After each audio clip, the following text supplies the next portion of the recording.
You are listening to the 42nd broadcast of TBR Radio's, the TBR History Hour, with your host, TBR contributing editor, Dr. Edward DeVries. On today's show, Dr. Ed continues the theme of the 34th broadcast on August 31st. On that show, we showed that Donald Trump was campaigning for president as far back as in the 1980s. On today's show, we will play the Trump interviews of the 1990s. That Donald had mastered all of his 2016 talking points by 1987. He honed them in the 1990s. Remember the 80s, the yuppies, the buyouts, the junk bonds, and especially the Donald. The headline was quite accurate. Welcome to the 90s, Donald. Because it was like he got whacked right in the face. It was amazing. Trump opened his third casino in Atlantic City in April 1990.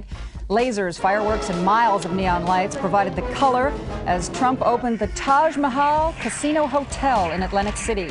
But just months after it opened, the Taj Mahal missed one of its debt payments, and Trump began looking for a bailout. His empire could be at risk of collapse if the New Jersey Casino Commission decides not to approve Trump's bailout plan. By the fall of 1991, all three casinos had filed for bankruptcy. The Jersey Casino Control Commission has unanimously approved Donald Trump's bailout plan.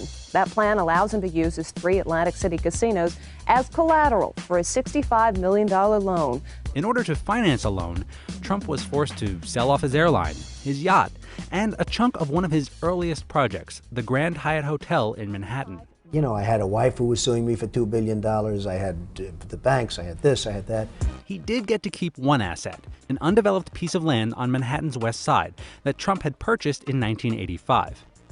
Trump had envisioned a huge project on the site, but in 1994, the real estate market fell, leaving Trump unable to make payments on the land.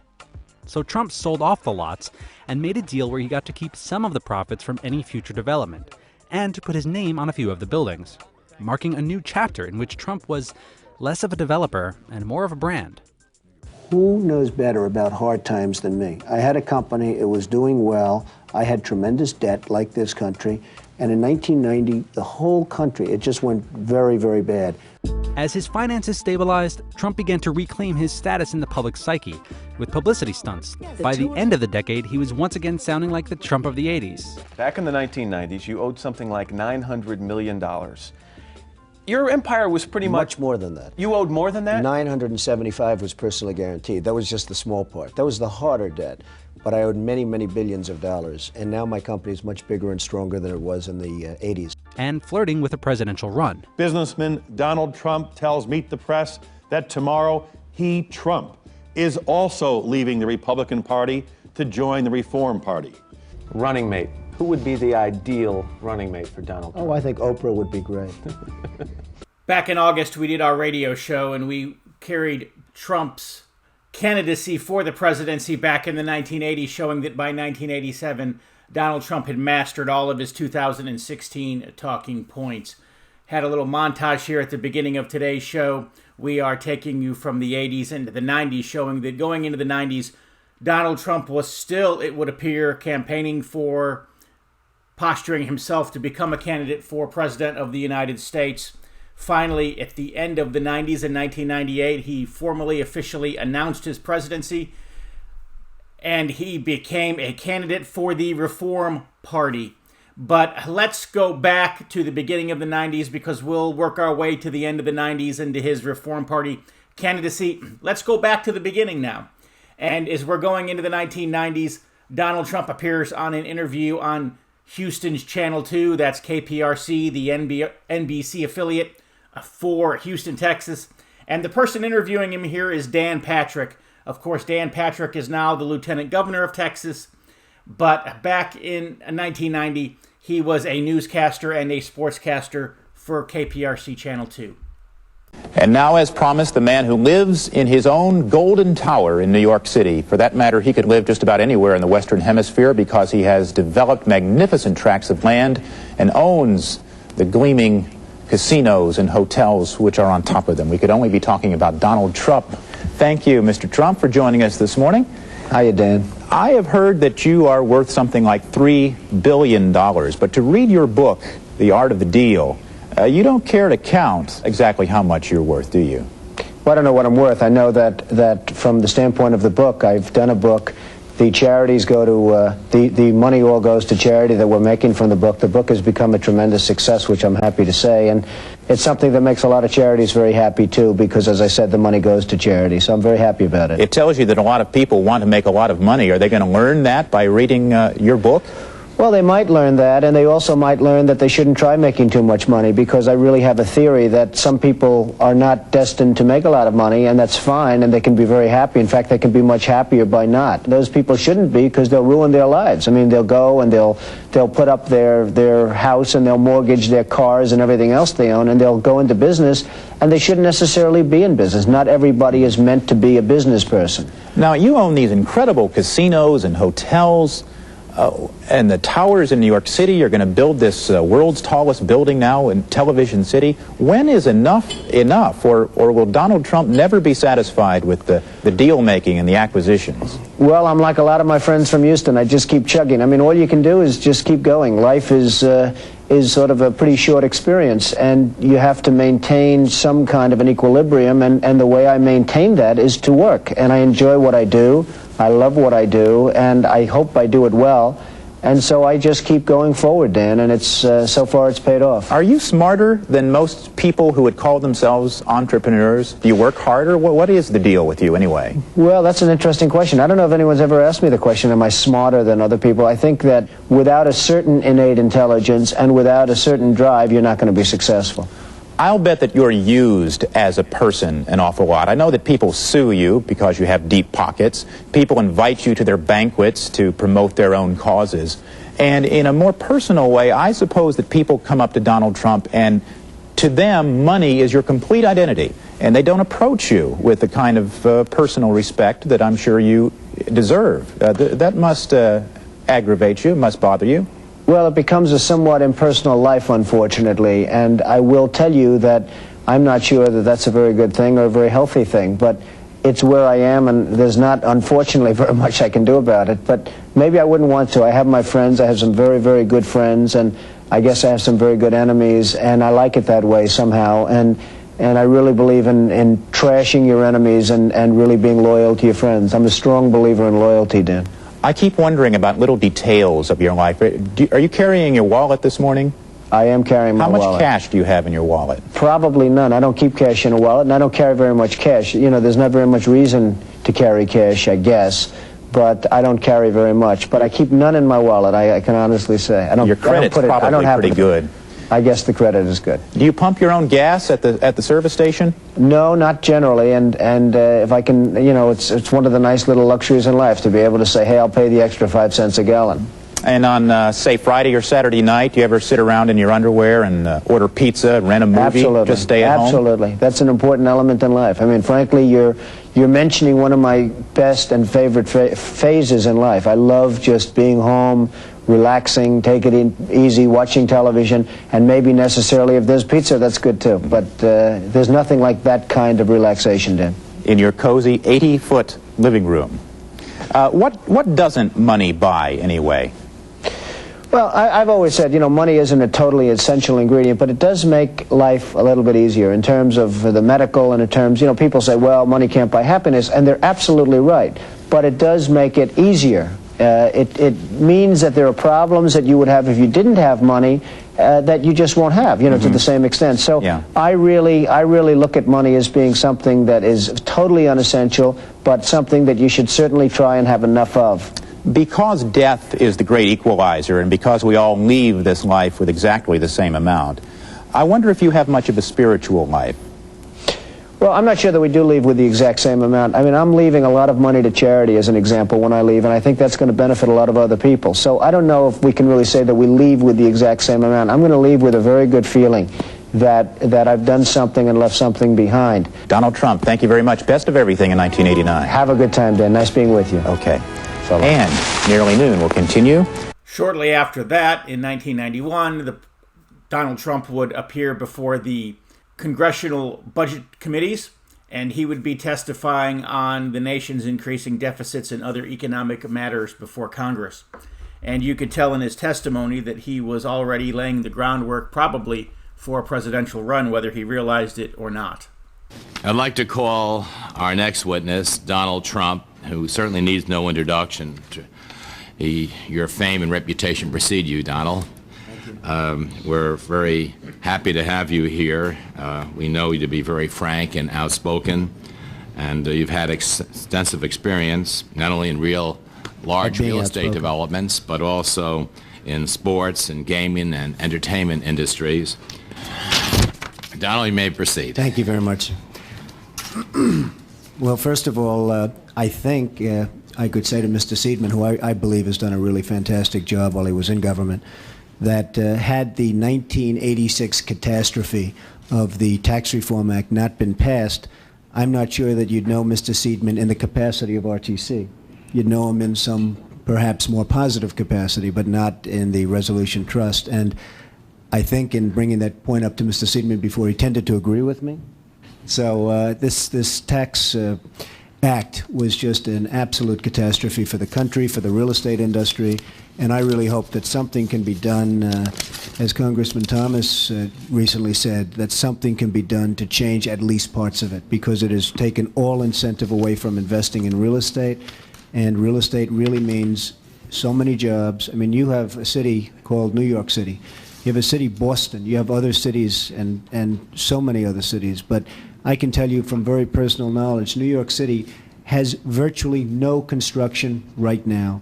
And incentive has to be put back into the construction of things that are needed, such as housing of all kinds. I heard this morning that we've had the lowest number of houses built in terms of the housing since 1946 or 1947. And that's not much of a tribute to this group of folks that are representing the country, unfortunately. I feel, I feel very badly about it. Everybody feels very badly about it. The fact is that the one word that nobody up on the panel has mentioned is the word depression. And I truly feel that this country right now is in a depression. So I really came on the basis that I wanted to, I'll answer questions on it, but I wanted to discuss the Tax Act of 1986. Active, passive, you're absolutely right, 100% right, and something has to be done. It has to be brought back. It has to be reformed. It has to be taken care of. I think for certain types of building, such as housing, I think depreciation schedules should be very severely limited, cut, so that people have incentive to build housing as opposed to commercial, which really, again, the commercial is probably taken care of for a long while. The reason it's taken care of for a long while, however, unfortunately, is the fact that the economy is so bad that there's no reason for the commercial. And I think that gets taken care of and gobbled up very quickly if the economy improved. One of the big things that we don't have today that we used to have, and that was a very good thing for real estate, and that's the whole word of syndication and investment. And if you're a dentist and you're making $200,000 or $300,000 a year, and you can't invest now in real estate. The reason the stock market is artificially high, in my opinion, is there's no other form of investment. I mean, you can't put it into real estate, and you can't put it into bonds. So people are putting it into a stock market. All the companies in the stock market are doing lousy, but their stock is high. And I think what we have is when the stock market goes down by, let's say, 1,000 points in 2 days, which perhaps it might, then we're in a full-scale depression. Then everybody admits it. Then the politicians admit it, the president's going to admit it, everybody's going to admit it. And right now, the only thing that sort of keeps the word depression off their lip is the fact that we really have a 3,000 stock market, and people are surprised to see it, because the companies certainly aren't doing very well within the market itself. A lot of the strain that we're talking about, liquidity crisis, a lot of the strain comes off the banks. And I think it could really open up a whole new market. And the other thing is, frankly, by having cut the high-income tax rates to 25%, as an example, people don't have the incentive anymore to invest. They're saying, why should I take a chance on investing in low or moderate income housing? I might as well just pay the tax. But the fact is that 25% for high-income people, it should be raised substantially, with the understanding that if you invest, you can get it down and down substantially below that number. The incentive was taken away when the tax rates came down for high-income people. And I say leave the middle, leave the low, lower them. But people with money have to have the incentive. The dentists, the doctors, they have to have the incentive to invest, and there is no incentive. So New York City desperately needs housing. There's no housing being built. Every city needs housing now. There's no housing being built. And I hope at Ways and Means they're going to be able to do something with respect to housing, because if it's not done, you're just not going to have any construction jobs in this country. In New York City has the lowest number of construction workers, I think, since the Depression. In the public and private sector, has it been the generosity, as Mr. Seidman said, of our tax laws and allowing interest rates to be deducted so that it encourages a debt-driven economy? Well, I think we got here by the fact that at the time certain things were done. I can speak in terms of the real estate business. Certain deals were made predicated on a certain tax policy, and then that tax policy was changed. I mean, I truly believe that you wouldn't have had the savings and loan crisis. I mean, you save minutia compared to the money that you've wasted on bailing out the savings and loans. Now, your insurance companies are in deep trouble, and I think they're going to get much worse because so much of their portfolio is in real estate. And I think you better save the real estate now. I mean, I can tell you, I bought things that were great deals in the middle 80s and even the later 80s. But when that tax law kicked in, really kicked in, all of a sudden those deals, which were good economic deals, were no longer good economic deals because they changed the game on me and they changed the game on everybody else. And it's pretty unfair. You make a deal predicated on a certain tax law, and then they change the rules. So a lot of the problems that you've experienced are because of the fact that some very foolish people, in order to save a small amount of money, because they heard the word tax shelter and they thought the word tax shelter was a bad thing, as opposed to saying it's an investment in real estate. I mean, an investment in low-income housing, they call a tax shelter. And the word tax shelter is like the word junk bond. It's a very bad-sounding word, even though it isn't necessarily a bad thing. So they heard the word tax shelter, and politically they didn't like that word, and they said, let's get rid of tax shelters. But when they got rid of tax shelters, they got rid of people investing in low and moderate income housing and lots of other good things. Open your web browser and type in www.barnesreview.org and discover the Barnes Review magazine. In the Barnes Review, you will read vignettes of man, from the prehistoric to the very recent, from forgotten races and civilizations to first-person accounts of World War II and the late Cold War. There is no more interesting magazine published today, nor a more significant and important subject than real history. So visit www.barnesreview.org and subscribe to the Barnes Review. You can subscribe to receive the Barnes Review magazine in its print form, or in convenient electronic delivery. Our host has been a subscriber to both formats for years. So visit www.barnesreview.org and subscribe to the Barnes Review. I have never understood how somebody throughout this country didn't sue the United States government and have that overturned. I mean, you had people, investors, investing over a 10-year period for under a set of conditions, and this is, as I was talking before, playing the game. We're all playing by a certain set of rules. The rules were changed for the government, but they weren't changed for us. I mean, it was an incredible circumstance that happened, and people went bust by the hundreds of thousands, and I hope you weren't one of them in terms of that, but obviously you know a lot of people that were. They changed the rules on taxes, and you have some incredible situations where people guaranteed personally a stream of payments to be paid over a 10-year period, based on a stream of tax benefits for perhaps a very good job, like a low-income housing development. Nothing wrong with that, a very positive thing. And after 2 years, they got wiped out with the taxes, and yet they still owed all of this money. And most of these people had to declare bankruptcy. They couldn't pay it. So they personally guaranteed a stream of payments. How that wasn't grandfathered for those people, I've never understood. How it wasn't overturned by the courts, and I'm sure many people must have brought lawsuits, but I haven't heard of any successful lawsuit on it, is just beyond me, because it's probably the most unfair thing that I've seen in terms of business and government. And Donald Trump testified before Congress for over an hour and a half. We could have played the whole interview, but that would just be more than most people would want to listen to. And he went into a lot of minutiae details on real estate and tax law as well in that testimony. Just wanted to play a sampling of it, just kind of to show you that a lot of the things that he was talking about in his campaign in 2016 and things even that he's talking about as president now are things that he was talking about before Congress, even back in the 1990s. Donald Trump didn't just call CNN fake news in more recent times, Back in the 1990s, Donald Trump was sitting for an interview on CNN, and about 3 to 4 minutes into the interview, he just calls them fake news, and he gets up and he walks off the set. And so what we're seeing with the president now is not something that developed in recent times. It's actually something that began back in the 1990s. What we're going to do is we're going to go ahead and we're going to put the video up here. So if you're watching on YouTube, you'll be able to see Donald Trump actually walk out of the interview. If you're listening on radio, of course, you won't be able to hear that detail. But when it goes kind of soft-spoken and quiet for a few seconds, you'll know that that is Donald Trump walking off the set.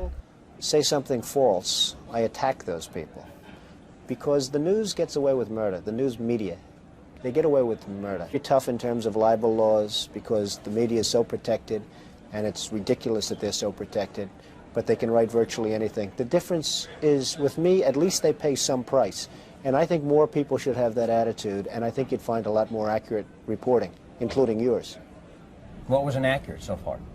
I thought your demeanor was inaccurate. I thought that questions that you were posing to people in my organization were inaccurate and false and unfair. Well, questions by definition can't be inaccurate. The questions. Well, I think the questions themselves were put in such a way that made them statements, and they became statements as opposed to questions, and I think that's not good reporting. Such as? It doesn't matter. I mean, I don't think your viewers would be very interested in it, nor do I want to embarrass you.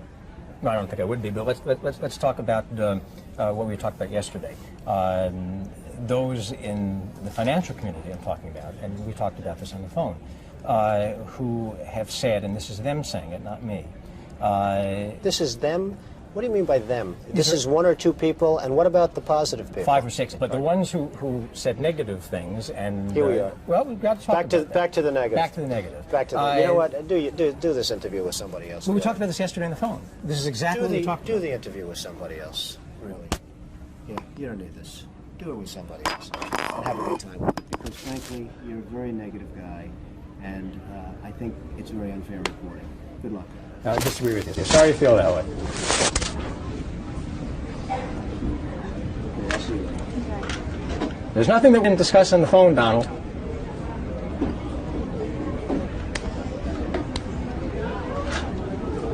Extra, read all about it. If you're like me, and I'll bet you are, you like to be on the cutting edge of honest news and accurate information. 26 times a year, the American Free Press newspaper can be delivered to your door, packed with the kind of uncensored news that I know you're going to appreciate. If you're ever dissatisfied with your subscription to the American Free Press, their guarantee is that you just drop them an email and they will gladly refund the unused portion of your subscription. So what are you waiting for? Visit www.americanfreepress.net. Once again, www.americanfreepress.net. And find out about the American Free Press. Do it today. Extra, read all about it. I don't go out of town with this stuff, folks. This is what you see is what you get. Donald Trump is in the news. You believe it or not, they're developing a new game show. Yeah. It's called Trump Card. They're trying to get it on with Donald Trump. He's on everything. Got his names on buildings, he's got his names on boats, and this show apparently is a lot like Wheel of Fortune. But instead of Vanna White, Leona Helmsley comes out and flips a homeless person into the street. That was Johnny Carson giving his monologue on a 1992 episode of The Tonight Show starring Johnny Carson. Of course, Johnny Carson retired in 1992 and he was replaced by Jay Leno, who became the host of that show. But one of Johnny Carson's last monologues there mentioning Donald Trump. Donald Trump appeared on an interview on the BBC, the British Broadcasting Company. They had a show called Hardtalk and talked about a number of things on that show, and we're going to play that clip for you right here. Rich, ruthless and famous, my guest is a New York institution, known for the buildings he's built and the wives he's divorced. You don't want to cross him, though, because he likes getting even, and he's made it a rule that no one pushes him around, ever. So how did he lose all his money and then get it back again? Donald Trump, a very warm welcome to the program. You say you can't make an omelette without breaking eggs. That sounds like a very destructive business philosophy, is it? Well, I'm not sure that I've actually used those words, but generally you have to shake things up pretty much in order to do something of consequence. And I have shaken things up, and I've had the best business years of my life by far. How rough is business in New York? We hear a lot about it's the toughest, the roughest, the most ruthless business in the world. Is it? Well, I think that business in New York tends to be tougher maybe than other places, but I'm not so sure that's true. The real estate business in New York is an amazing business. It's a great business. And anytime you have a great business, you always have competition, and you always have, unfortunately, the smart and the tough people coming into it. You have to be a killer in business? I think you have to be smart in business. I don't think you have to be a killer. I think you have to be smart. Does that mean eyes in the back of your head, always looking to see who's going to get you, who's trying to pull one off, a fast one on you? Well, one of the things I say in the book, and I say very strongly, is you have to be paranoid. And the book is selling so well, and I guess people believe this, but there is a certain advantage to having a certain degree of paranoia. You watch, you can be a little bit careful, you watch what's happening behind your back, and I think that's probably very true in business. If you're paranoid, how much enjoyment is there? I mean, how much time do you have to actually sit back and say, look what I've done, this is great? I think that there's great enjoyment. I think that the paranoia cannot be carried to a life-shattering crisis point, but I think it's good to always know that people are out there and they're looking to throw you off your throne. But I think success brings great enjoyment, and certainly it has for me. Is it the competition that fires you up? Is it the money? What is it that gets you out of bed in the morning? What is it that drives you here? I really think it's the artistic or the aesthetic. I love building great buildings. In the case, most of my business is the building of things, and I get great artistic pride out of a great building like Trump Tower, which is on 57th Street and 5th Avenue in New York, or Trump International Hotel and Tower, my new building on Central Park West. I mean, I get a great sense of artistic enjoyment out of those buildings. What do you think of business methods in this city? I mean, you've been a New Yorker all your life, you've lived here. What do you think of the way people conduct business in this city? Well, I don't think that New York is that much different from other places. What I do think is that there's a greater energy in New York. There's a greater verve or a greater drive maybe in New York than most other places, and really than any other place I've seen.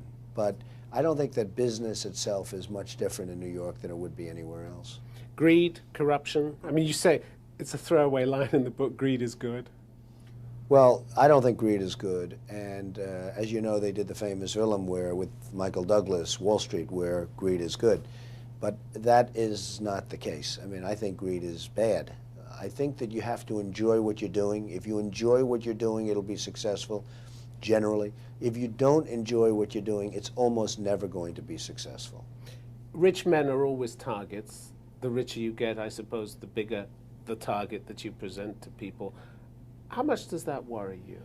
Well, I think that rich men, I guess, are always targets. Rich people are always targets. And I think that there's a level of celebrity that I've attained which has become so ridiculous now that it makes me an even bigger target. So it always bothers me, but there's really not much I can do about it. I mean, I can't ridiculous help it. In what way, the celebrity level? Well, it's just become very tough to go out. It's very tough to do things. It's very tough to just even go to a restaurant, in a sense, because it's always shaking hands and signing autographs and things. And, you know, it didn't used to be that way. But that's a symbol of success, is it? It is, but it's a victim of your own success. It's not necessarily a good symbol. It's really, it causes lots of problems. I mean, you go out and you want to have dinner at a restaurant with a group of people, and it ends up being a big event, and you have people waiting at the entrance to the... It's just a very tough way to lead a life, I find.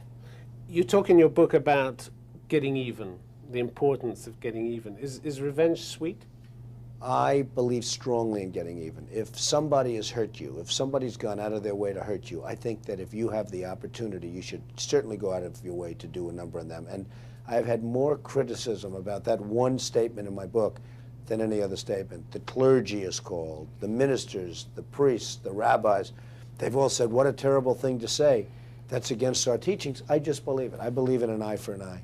If you did turn the other cheek, as the clergy are presumably suggesting to you, What would that do to your reputation in business circles here in New York, do you think? Well, I don't know what it would do to my reputation. I just don't believe instinctively in turning the other cheek. If somebody was out to hurt you, if somebody was out to do a number on you, I really believe that you should just do a number on them if you get the chance. Can you give me an example? Well, there were people that I really helped in business when things were very good in the 1980s and when my company was going good. And they did not lift a finger to help me when I needed it. And there were a couple of them that could have very easily helped me. Now I have the opportunity to do a number on those people, and I will tell you I'm having a lot of fun with the opportunity. Who are the movers and shakers in the society? We get the impression in New York that power is in the hands of a few very, very rich people, yourself included. Decisions in smoke-filled rooms, is that still the way business is conducted in this city? Well, I think New York is very much run politically. I think we have a mayor that's named Rudy Giuliani who's done an incredible job in New York. And just got reelected. And just got reelected by a huge margin, I guess the largest margin ever. He has been an incredible mayor. He's done an unbelievable job. And he's just been great. And so it starts off with the mayor, the leadership, and the politicians. We have other people within the business community, obviously, that are very important, and there are a lot of them. But the city has just become very, very hot, and I think it's due to Rudy and lots of people in business that have done a very good job. When you say hot, it's more focused? It's really become focused. It's just a place where everyone wants to be. People want to come to New York. They love the city. They want to be here. They want the action. You know, New York has action. New York is unbelievable action. And everyone wants to be here. And I happen to be the biggest developer in New York. My company now is doing much better than it ever did in the 1980s. I mean, what do you attribute that to? Well, I think one thing is perseverance. I mean, when things were tough at the beginning of the 90s for me and everyone else, the problem with me is I was getting all the publicity. The Great Depression, you call it. I call it the Great Depression of the early 90s because we were really in a real estate depression. And it was real estate and retailing and airlines and various other businesses. They were in a total depression. They weren't in a recession. And I survived, and most people didn't survive. I mean, a lot of my friends, a lot of good people and bad people had to go bankrupt, and you never heard from them again, and you probably never will hear from them again. But, you know, I survived to a point where the company is much bigger now than it ever was and much stronger financially than it ever was, and I wrote a book about it. But in the early 90s, you faced the possibility of losing everything. In fact, on paper, you had lost pretty much everything. I had faced the possibility of losing everything, and I went back to work. I focused my mental energies and all of my energies. You never thought of giving up? No, I think one of the reasons I really succeeded, and bigger than even in the 80s, is the fact that it's a little word called perseverance. I didn't stop. It's quite a long word, actually. It's a long word, come to think of it, but I didn't stop. And I did persevere. I went against a lot of odds. And I came up with a phrase, survive till 95. That was in the early 1990s. And it turned out to be right because the world changed, the economy changed, and there was a survival tactic till a certain year. And in 1995, things started changing. But I mean, it really started changing for me almost right at the beginning because I went back to work. I refocused my energies. How desperate were you at that time? Well, how depressed did you get? Well, to start off with, I really blame myself a little bit because I've always been able to pick markets. And I really wasn't focused toward the end of the 80s because I was having too good a time. I was enjoying my life too much. Things were going too well. You dropped your guard. I did drop my guard. And it's no different than you if you do 15 great interviews. You know, you sort of, on the 16th, you can take it easy because, well, that happens in life. That's a human trait. And I did drop my guard. And what I did is I re-put up my guard and re-put up my defenses and my offenses much stronger than I ever did in the 80s and worked probably harder than I did in the 70s and 80s and actually became much more successful. You had to believe in your own abilities. Wasn't there a time when you thought, I really can't hack it, I should get out of this? I'm not suited to this. There were some pretty depressing times because I had owed billions and billions of dollars. $975 million or so was personally guaranteed. And that's a pretty deep hole. And when you're that deep in debt, you're mired in debt, and you're that deep in debt, I mean, that's a pretty rough situation to be in. And the vultures are circling around you? Well, you had plenty of vultures. You had plenty of bad people circling, and some good people that frankly wanted to get paid. But it was hunker down time, as they say in Georgia. And I did do that. Did you learn some lessons about the people who were your friends and the people who weren't your friends? I wrote once. Painful lessons. They were painful. And I wrote once that I would love to sort of have a bad period financially, just to see who my friends would be and who my enemies would be. Now, I'll never write it again because it's not fun. And it might be a self-fulfilling prophecy. Well, that's true. And so I don't want to write it again. I wrote it once, and I had that down period. And that down period, I learned a lot. I learned a lot about myself. But I will tell you, I also learned that there are some very good friends out there for me, and there were some people that did not help. Tell me about the women in your life, because there seems a sense in which you say in the book you've measured women by your mother. Is that right? Well, I have a wonderful mother, a great mother, and I don't say I measure women by my mother, but I have a woman in my mother who's a terrific woman. And I've been married to two very nice women, but it just didn't work out. And I think part of that, one of the negatives to success is that there are lots of obstacles thrown in your way in terms of relationship. First of all, time, but even your own mental psyche. I mean, my thing is I'm thinking about deals, and I'm thinking about these great buildings all over, and that I'm doing, and building the largest job ever approved by the New York City Planning Commission of the West Side. That's a thought process. There's a lot of things that I'm doing and building, and I'm thinking about that maybe as opposed to relationship. I'm not saying that in a positive way. I'm saying it almost in a negative way, because it's very negative in terms of relationship. And success may be great in terms of living and lifestyle and beautiful homes and apartments and boats and planes and all of the stuff that doesn't mean very much, but success is not necessarily very good for a relationship. Women are far stronger than men, you say. You really believe that? I believe that women are actually stronger than men, and I actually say that they're not so much stronger, but I think they're more aggressive than men. And their sex drive makes us look like babies. I think that the women's sex drive is actually as good or greater than a men's sex drive. And I mean, I've been witness to it, and perhaps you have if you're lucky. But sex drive of women is extraordinary. And they like to portray themselves as the weaker sex, but the weaker sex doesn't exist, believe me. I think they're certainly the more aggressive sex. And even in business, I found that some women are just more aggressive. And I don't exactly know why. And I say this with respect. I don't say this with scorn, with anything else. I say this out of great respect. But I think that women, in many cases, are more aggressive than men. You've seen that sex drive firsthand. You talk about the woman of great social pedigree and the dinner party that you went to. Tell me about that. Well, I've had a lot of circumstances where a woman's sexual drive has turned out to be just extraordinary and not necessarily anticipated by me.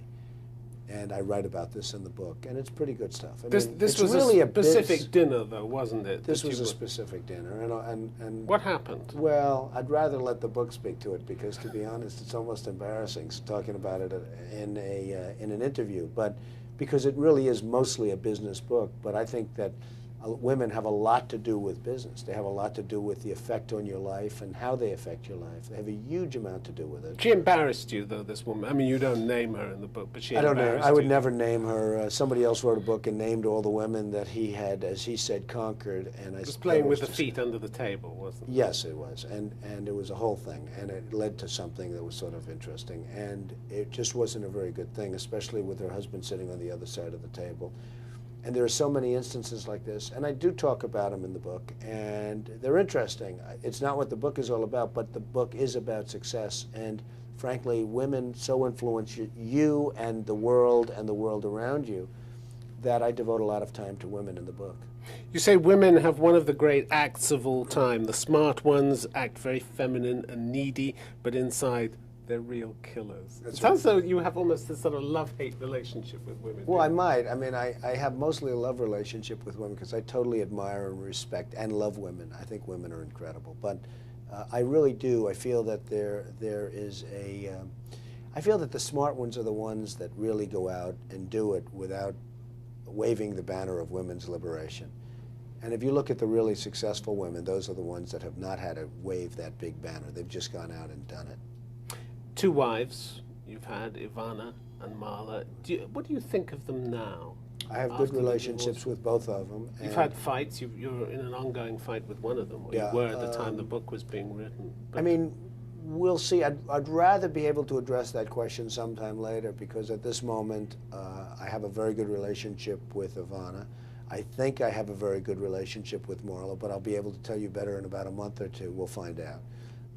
You stress the importance, though, of the prenuptial agreement, even though you say it's a vicious and it's an ugly document, and people who sign it are 50% more likely to divorce than those who don't. But yet you stress this is a key to a happy marriage, is it? Right. Well, prenuptial agreements are ugly, vicious, terrible documents that you have to have. I mean, it's if you're getting married and if you're a person of substance, man or woman of substance, you have to have a prenuptial agreement. And the reason is the word certainty. You need certainty over your business. You can't be going on for 10 years fighting over a divorce agreement. You need certainty.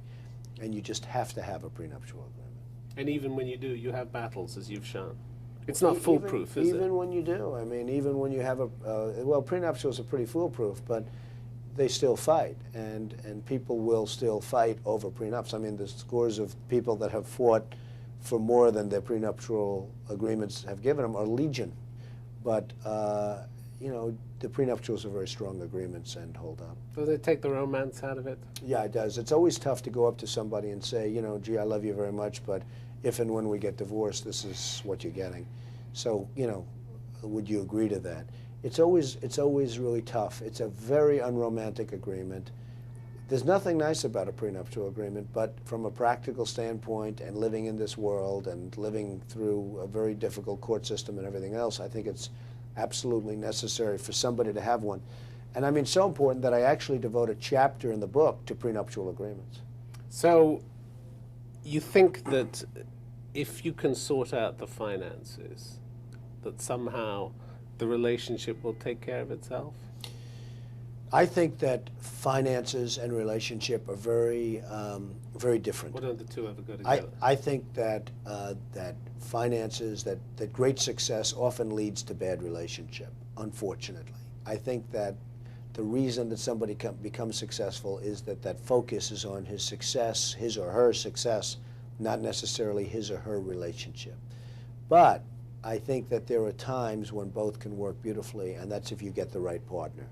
And getting the right partner is a very important thing in life. I mean, having the right partner can be a very beautiful thing in life, if you're lucky enough to do that. You're taking a break from romance now? I sort of am. I'm not, it's certainly not number one on my mind. I'm having a lot of fun doing what I'm doing. It's just not number one on my mind. Glad to be free? I really am. I'm available? Very happy. Not that we're advertising. No. I wouldn't want to advertise it, because I think there's nothing like having a great relationship. I think having a great relationship is more important than deals and more important than everything else. I find that business comes very easy to me. Relationship is always a much more difficult thing. And I've just found that historically that's been the case. Most people would say it's just the opposite. It's easier to have a relationship. I think that relationship is based on so many different things that are adverse to business. And I think that having that great relationship does not necessarily go with having that great business. Most important to you seem to be your children. Is that right? This matters to you a great deal. Yeah, I have great children, and they're very important to me, and I think that's one of the great things that came out of both relationships. And your parents, still very close to them? I'm very close to my parents. I have a great relationship with them. How did they inspire you in business? Because your father was a businessman, is a businessman. My father was a builder in Brooklyn and Queens. He built moderate income housing and some low income housing. He was really good at what he did. He was a real professional. And I learned a lot just sitting at his knee, you know, listening to him from the time I grew up. And I just learned a lot about negotiating. I learned a lot about building. I learned a lot about business. And while he was at a different level in terms of the kind of thing he did, he still built, and he built, you know, some really good stuff. He built some jobs out in Brooklyn and Queens, out in the boroughs of New York, for low and moderate income people. And, you know, he did a really good job at what he did. Tell me about your friends, because you count some of the best-known people in the world among your friends. There was a dinner you went out to with Michael Jackson, which you describe in the book. Tell me about that, because He seemed almost lost when you took him out to a restaurant, lost looking at a menu. What do you remember about that evening? Well, Michael Jackson was literally I mean, he's a very good guy, and he's having a difficult time. But he was literally to go to a restaurant, and we went to Le Cirque, the great Le Cirque, and with Sirio, and Michael was sitting at the table, and he just sort of, it was just like he was never at a restaurant before. He didn't know about menus, he didn't know about things. He was just, and I said to him, when was the last time you were at a restaurant? And he said, many, many years ago. And I could believe that was true because he was so at ease at the restaurant. It's just, restaurants aren't his thing. Did you have to order for him? No, I mean, he did fine. I'm just saying that he was just not somebody that was exposed to this kind of a life. And what really was interesting was at Le Cirque, you had these great celebrities. And they had never asked for an autograph in their life. People asked them for autographs, and they were coming up to my table asking Michael for his autograph. That, to me, was the funniest part of the evening. Sylvester Stallone, another friend of yours. Well, you played golf with him. He is. He's a great guy. He's a good golfer. He's a very smart guy. You know, people don't give Sly credit for the brain. They give him other credits, but they don't give him credit for that. He's a very smart guy who's done a terrific job. And I mean, you know, he insisted on playing Rocky. They were going to have somebody else play Rocky. He wouldn't let it go without him playing. I mean, this guy is smart and tough, and he's a terrific guy. And Frank Sinatra, you fell out with at one point, didn't you? What was all that about? Well, I had a dinner, and I actually apologize in this book for it because I said some negative things about Frank in my second book. I mean, he's just been a terrific guy over a lifetime. How did you fall out, though? What was the incident? He was very rough and tough at a table with somebody, not me, with somebody at the table, namely his wife. And I was really shocked at it. I was surprised at it. I mean, I've seen a lot of things, so I don't get shocked too easy. But I've been, you know, I was just amazed at how bad this particular incident was. And then I realized, I mean, you go outside and everybody's pulling at his coat strings, trying to get his autograph and trying to break him down one way or the other. And it really was pretty tough from a lot of standpoints. And as I mellowed coming into my third book, I said, you know, I feel badly about writing about him. And I did the same thing with Malcolm Forbes. I mean, Malcolm Forbes was a great guy and a friend of mine. But when I was having trouble, Forbes magazine put me on the cover, and they started doing some negative stories and everything else. And I didn't feel good about Malcolm Forbes. And then I realized he was just doing his thing. He was just doing his job. He was doing the right thing. And I apologized to Malcolm Forbes because he was really just doing his thing. And, you know, Malcolm Forbes has since died, and New York City has lost a great guy and a great character. The impression from what you write is that you haven't had a good press. You haven't enjoyed relations with the press. You think the press has misled you, lied to you. Well, I think that an occupational hazard, or do you think you've been really badly treated? I think it's occupational hazard. I think a lot of the press is very dishonest. I think a lot of the press is really, really dishonest. But I think that I've been totally, you see, most people think I get great publicity. I happen to think I get terrible publicity. So, you know, what can I say? Do you mind what people write about you? I used to mind much say more. about you? I used to mind much more. The one thing I have learned, it's a one-week phenomena. It doesn't matter. At the end of a week, usually at the end of a day, but usually at the end of a week, it's totally gone. You don't even remember the story. And once you get that into your head, you can live with it. The lessons that you've learned over your career, nobody leans on you, do they? You're very focused about that.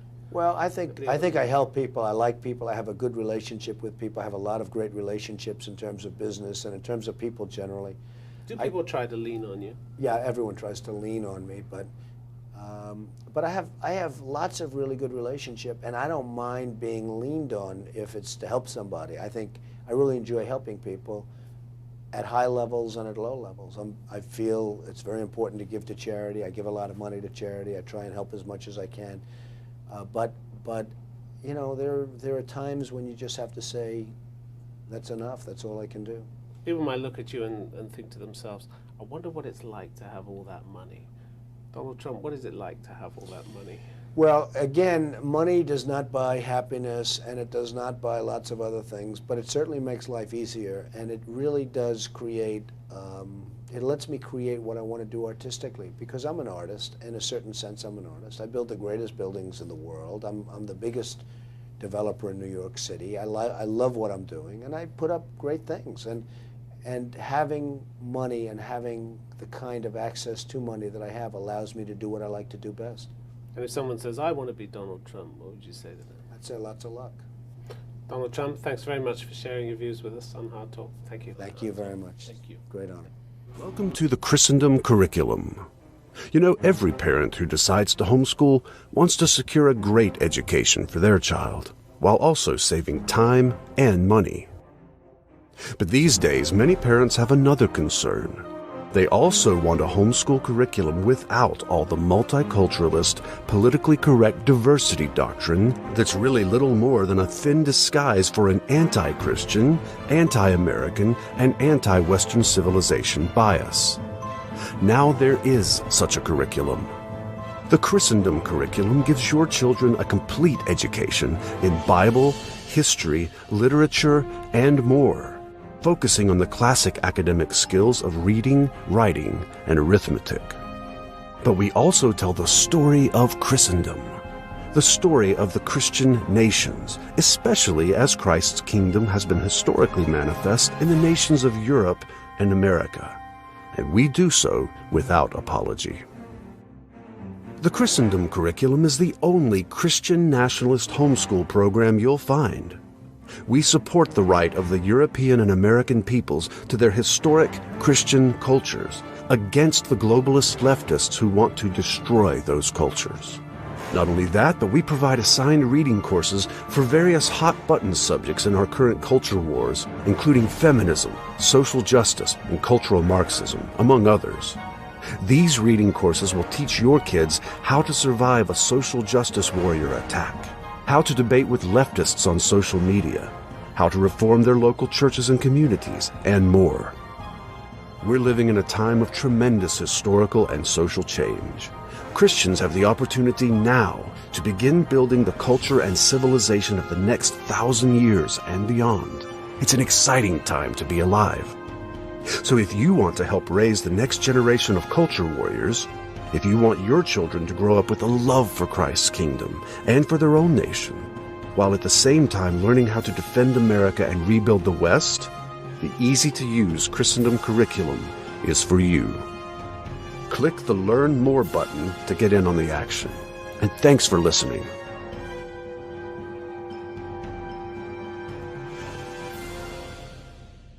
Candidate Donald Trump. Last Friday, he attended a fundraiser for Minnesota Governor Jesse Ventura. They also held a joint news conference. This looks like we're here to announce that Donald has been signed as the #1 draft pick of the team. No, I'm sorry. They want me first? Hi, everyone. If you're not from Minnesota, welcome to Minnesota. If you're from Minnesota, hello. Good to see you. It's an enjoyment for me today to be here to welcome Donald Trump to the state of Minnesota. Donald is not exactly, I know from having dinner with him and being friends with him for a number of years, he doesn't care for the cold weather. So to get him here in Minnesota cold weather is a triumph indeed for us. But no, it's a joy to have him here today, and the speaking engagement that he had with the Chambers of Commerce this afternoon and the engagement that he'll share with me tonight. Tom. I'd like to hear from both you and Mr. Trump your reaction to the possibility of the Reform Party candidate may not be allowed in the presidential debates. Well, I'll answer for myself first, and then I'll let Donald Trump answer certainly for himself. I think it's despicable. I think it's a clear case of them fearing there could be another Jesse Ventura, and that they're going to stop in any way they possibly can, because for those of you that are national and weren't here in Minnesota when I ran, at the point of the primary, I was only polling 10%, which means that if you went by their criteria, I would not have been allowed to debate and subsequently would have not won the election. And it also shows great fear on their part in the fact that a candidate like me can be at 10% and can turn around in a mere 6 weeks and win. And it's obviously clear to me that they don't want that to happen again. And I think it's cheating the American public. I think, as I said, it's despicable on their part. And I would hope people would be as outraged about it as I am. The third, all other criteria and major party status is listed at 5%. 5% to be major party, 5% for federal funding and all that. Yet on debating, it's 15% now. And rest assured, if we came in with a 15%, they'd raise it to 20. It would be based upon whatever it takes to keep us out. Take a look at 92 when Ross Perot ran and got 19% of the vote. That's 1 out of every 5 people that voted for Ross Perot, and yet the next election he was cut out of it. And I think that it's unfair to put pollsters in that position. It's shirking the duty of what this committee is supposed to do. And now they're putting it onto the pollsters. Well, it's the pollsters that decide. Well, a poll can be skewered. I can go out and get you a poll on anything you want and probably get the results that I want, just in how I conduct it. And I think it's bad. It's terrible that lobbyists, professional lobbyists today are now deciding who will be allowed to debate for President of the United States. And it's obvious they don't want us in the Reform Party because they don't make money off us. They don't have influence with us. So typical to lobbying, they're being lobbied and they're now doing their lobbying. Pretty sad. Well, I agree 100% with Jesse. It's disgraceful. It's amazing that they can get away with it. The Republicans and Democrats are the ones that, as you know, chose I guess you have 3 members of each, and they're the ones that chose. If you look at your lobbyists and everyone else, they're all Republicans or Democrats. And I'll add one additional thing. I watched the Republican debate last night. And I'll tell you what, if the right person was debating against whoever the winner of that group is, they'd have a major impact on the election, because that was not a very inspiring group of people that I was watching last night. So I think they're very concerned. I think they're extremely nervous about it. And I also think that probably the law will be changed in this case, or the rule may be changed in this case, Jesse, because it's just inconceivable to me that they can allow this to happen. Would you be willing to go to court to challenge it? I think I probably would. I mean, Pat Buchanan's right now in court. He's going to get nowhere probably, but the fact is that let him spend his money first. Let's see how he does. If he doesn't do it, we'll step in and maybe we can do something. But the fact is, it seems very, very unfair to me. Well, I think this guy would, and I think based on our polls, we would. Based on what we've done internally, we would. If people think that I'm running, we do great. A lot of people say, oh, he's maybe not going to run. He's just having lots of fun. That's not the case. If people think that we're running, seriously running, we do very well. I just think it's unfair, though, regardless of that, to have such a high standard, a high criteria for a party that's a legitimate party, that has a substantial amount of federal funding, that's recognized, and where at some point during this process, somebody's going to be in all 50 states. Very unfair. No, I don't think it would discourage me from running. That wouldn't be the criteria. I think that we would come out with higher than that number at the appropriate time. You've been listening to a press conference with Jesse the Body Ventura, the professional wrestler turned governor of Minnesota, and Donald J. Trump. This was back in 1998. Donald was going to be the presidential candidate for the Reform Party. That was the party that was started by the billionaire Ross Perot after his second effort there to run as an independent for president of the United States. I believe that Pat Buchanan was the one who ended up with that nomination. Actually, the party voted to give it to Trump, and Pat Buchanan sued, and it was just a mess that year. But what Donald Trump's about to talk about now as this press conference goes on are big rallies that he was having across the country. Just as he was having big rallies when he ran in 2006, back in 1998, 99, 2000, he was having big, huge rallies, and he's talking about them in his early, kind of call it his trial run, call it his practice run, back in the 1990s for the 2000 presidential election. Kind of a trial and error there. Probably a practice run for his actual run in 2016. Well, it's been amazing. I mean, as I think you know, it's been amazing. We had 17,000 people show up in California. We had 14,000 people in Hartford, Connecticut. You know, it's a little disconcerting when you leave and you say, how many people am I speaking in front? And your secretary says 17,500 people. And you never sort of heard of that. We have had a tremendous response. On television, we've gotten the highest ratings on Larry King and on virtually every show. And 60 Minutes is doing a big piece on January 11th where I speak very brilliantly of him. But unfortunately, I'm sure they're going to cut that out. Don't worry about it. That was only for 5 minutes, and they did 2.5-hour interview. They'll cut all the good stuff out. But they're doing that on January. So it's been very strong. We are officially out of time for this week's TBR Radio Presents the TBR History Hour. We will be here once again next week, same time, same place. Be sure to tune back in again next week. Until then, if you're watching on YouTube, please click like and subscribe and go to our website, www.barnesreview.org. So from all of us here at TBR Radio Presents, the TBR History Hour, until this same time and place next week, God bless.